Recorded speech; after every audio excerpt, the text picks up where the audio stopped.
হাতে হাতে ৰাত ধৰি যাও বলো ৰঘুয়াই যাও জোনাক জোনাক জোনাক জোনাক অসমৰ ভাইৰৱান থিয়েটাৰৰ ইতিহাস ভিডিঅ'টি আৰম্ভ কৰাৰ প্ৰতি মই আপোনাক আগতে সমাজজনক বিচাৰিছো কাৰণ অজানিতে কৰি ফুলবাৰ্তি হৈ যাব পাৰে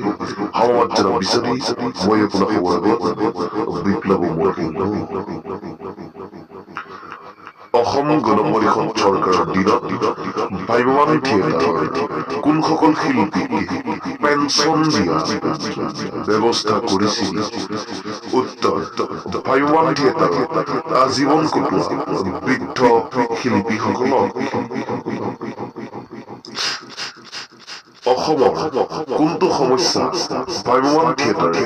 কিঞ্চিত পৰিমাণে হ'লেও দূৰ কৰিছে উত্তৰ নিবনুৱা সমস্যা ভাইৰৱান থিয়েটাৰত কি সমস্যাই দেখা দিয়ে উত্তৰ বতৰৰ সমস্যা বন্ধ যান বাহনৰ দুৰ্ঘটনা স্থানীয় সমস্যা হৰতাল সামগ্ৰী হানি বিঘিনি কলা কৌশলীৰ সমস্যা আদি অসমৰ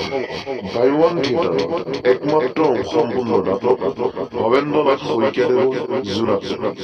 এই নাটখনি নাট্যকাৰজনে কিয় সম্পূৰ্ণ কৰিব নোৱাৰিলে উত্তৰ নাট্যকাৰজনৰ শাৰীৰিক অসুস্থতাৰ বাবে ডক্টৰ ভৱেন্দ্ৰনাথ শইকীয়া দেৱৰ জোনাক নীতি নামৰ নাটখনি ভাইৰৱান থিয়েটাৰৰ কোনটো নাট্যদলে কোনটো নাট্যবৰ্ষত মঞ্চস্থ কৰিছিল উত্তৰ 2003-2004 নাট্যবৰ্ষত আবাহন থিয়েটাৰে মঞ্চস্থ কৰিছিল আজিলৈ সামৰিক ভাইৰৱান থিয়েটাৰ জন্মদাতা দেৱলে হেজাৰ প্ৰণাম জনাই আজিলৈ বিদায়